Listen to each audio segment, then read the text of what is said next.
वो है parsec. Parsec, parsec क्या है? लार्जेस्ट यूनिट टू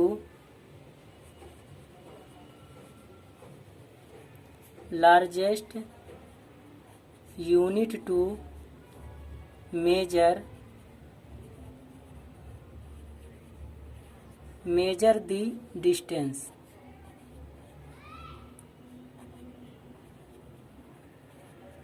तो largest unit to measure the distance यानी दूरी मापने की सबसे बड़ी इकाई। पारसेक क्या है? दूरी मापने की सबसे बड़ी इकाई। दूरी मापने की सबसे बड़ी इकाई को हम क्या कहते हैं? पारसेक। तो प्रकाश वर्ष यानी दूरी मापने की इकाई को हम प्रकाश वर्ष, पहले हम दूरी प्रकाश वर्ष से, लाइट ईयर्स से मापते थे। जब इससे हम नहीं माप सके अच्छे से तो एक बड़े इकाई का प्रयोग किए और वो इकाई है पारसेक। पारसेक तो largest unit to measure the distance यानी दूरी मापने की सबसे बड़ी इकाई है, वो है पारसेक। अब देखते हैं कि 1 किलोमीटर में कितने मीटर होता है?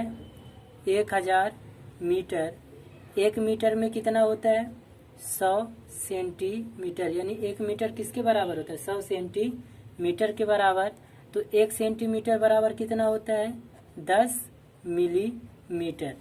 तो 1 किलोमीटर बराबर 1000 मीटर, 1 मीटर बराबर 100 सेंटीमीटर, 1 सेंटीमीटर बराबर 10 मिलीमीटर। तो इसी प्रकार यदि हम बात करें कि 1 पारसेक बराबर कितना होगा? 1 पारसेक बराबर होता है 3.28 लाइट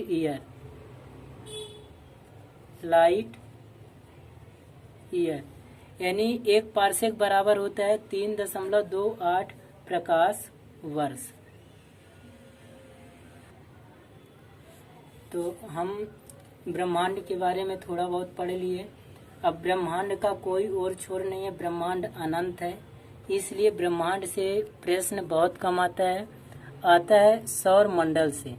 तो सौर मंडल से प्रश्न, सौर मंडल छोटा है तो इसलिए प्रश्न इससे ही पूछा जाता है। तो अब हम पढ़ेंगे सोलर सिस्टम के बारे में। सोलर सिस्टम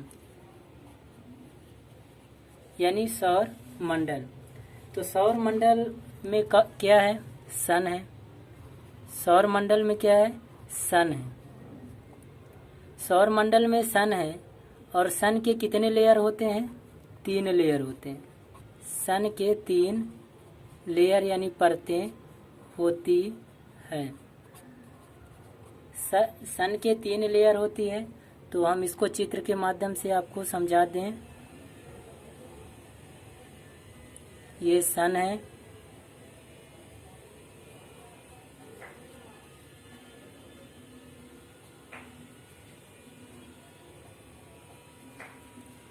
सन है,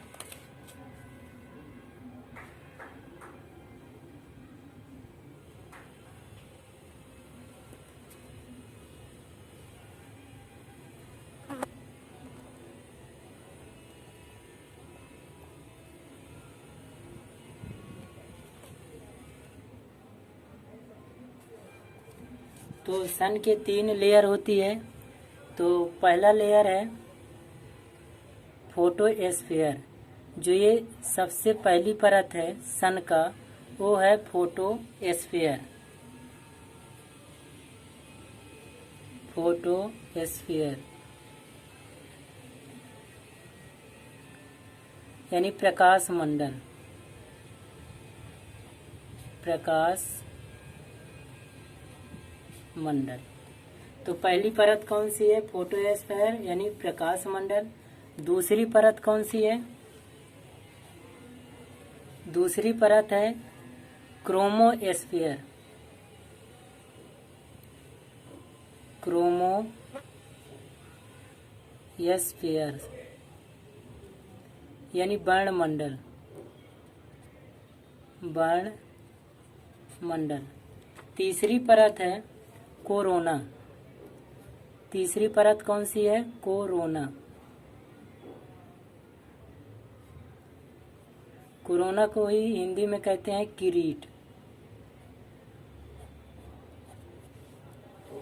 तो हम सोलर सिस्टम में देखते हैं, सोलर सिस्टम में क्या है? सन है।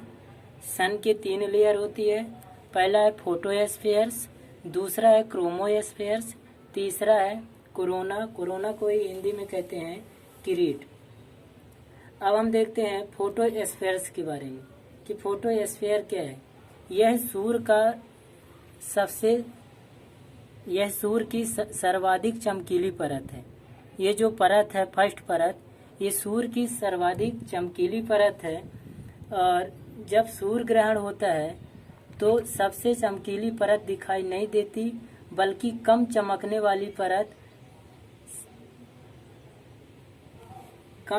वाली सबसे बाहरी परत दिखाई देती है। तो जब सूर्य ग्रहण होता है, हम आपको चित्र के माध्यम से समझा दें कि सूर्य ग्रहण होता है तो जैसे ये सन है,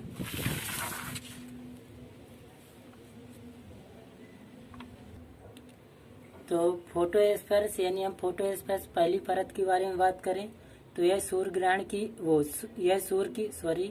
सूर्य की सर्वाधिक चमकीली परत है। और इसकी जो टेम्परेचर होती है वो होती है 6000 डिग्री सेल्सियस।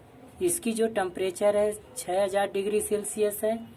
और जब सूर्य ग्रहण होता है तो सबसे चमकीली परत दिखाई नहीं देती, यानी ये जो फर्स्ट फोटोस्फीयर है ये परत दिखाई नहीं देती, बल्कि कम चमकने वाली सबसे बाहरी परत दिखाई देती है। तो जैसे ये देखिए, एक सिजगी में है। सिजगी किसे कहते हैं? जब पृथ्वी, चंद्रमा और सूर्य एक सीधी रेखा में हो तब हम उसे सिजगी कहते हैं। तो यहाँ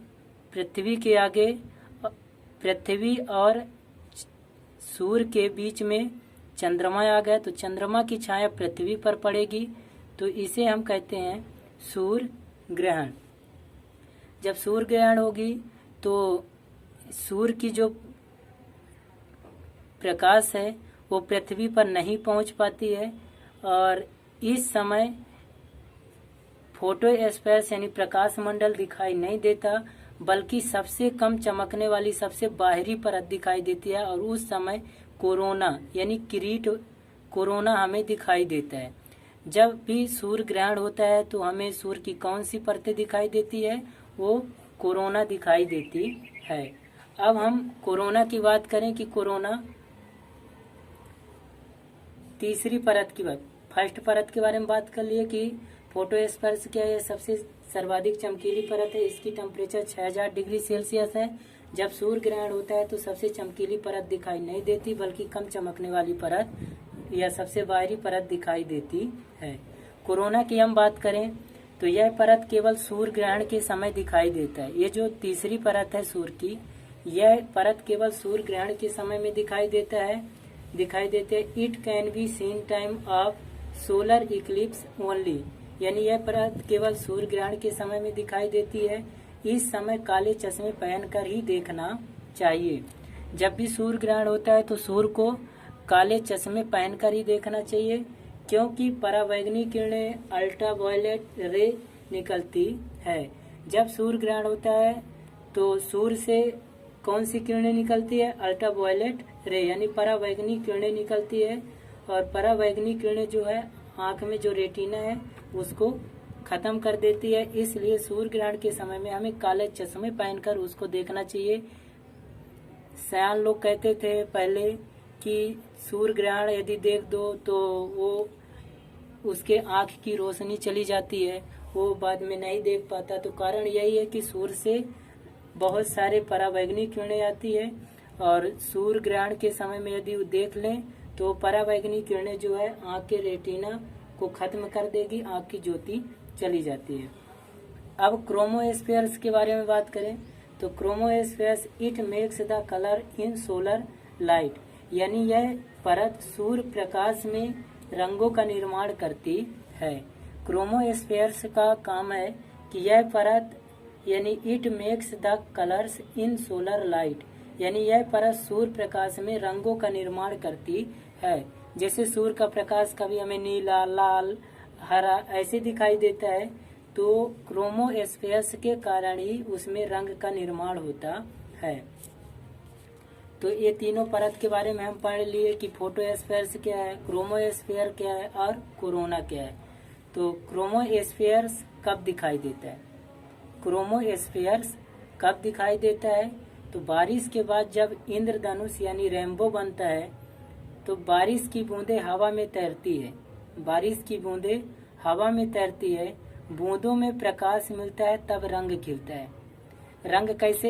इंद्रधनुष हमें कब दिखाई देता है? बारिश के बाद दिखाई देता है। तो बारिश के बाद जो बारिश की बूंदें हवा में तैरती रहती है और उन बूंदों में जब प्रकाश मिलता है तब रंग खिलता है। तो पृथ्वी से 16,000 किलोमीटर तक वायु है। पृथ्वी से 16,000 किलोमीटर तक वायु है। तो आकाश का रंग ब्लू दिखता है। किसके कारण दिखता है? क्रोमोस्फेयर्स के कारण। आकाश का रंग ब्लू क्यों दिखता है? किसके कारण दिखता है? तो क्रोमोस्फेयर के कारण दिखता है। अब ब्रह्मांड के प्राथमिक रंग। ब्रह्मांड के प्राथमिक रंग के बारे में यदि हम चर्चा करें थोड़ा बहुत, तो primary colours of Cosmos. Primary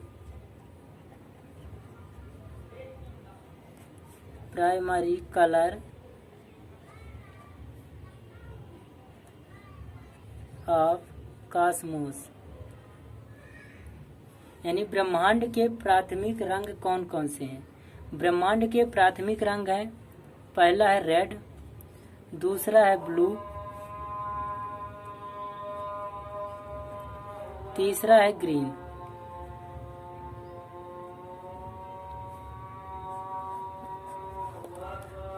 तो प्राइमरी कलर ऑफ कॉस्मोस यानी ब्रह्मांड का प्राथमिक रंग कौन कौन सा है? तो तीन ही है, रेड, ब्लू और ग्रीन, यानी लाल, नीला और हरा।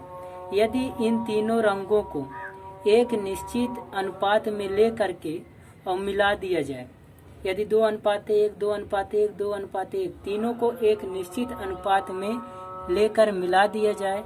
यदि आपको इसका प्रैक्टिकल करना है तो 1 चम्मच इसका लीजिए रेड का, ब्लू का 1 चम्मच लीजिए और 1 चम्मच ग्रीन का लीजिए और उसे एक कटोरी में तीनों को रख के मिला दो, तो वो रंग किस व्हाइट बन जाएगा? WH व्हाइट, यानी सफेद।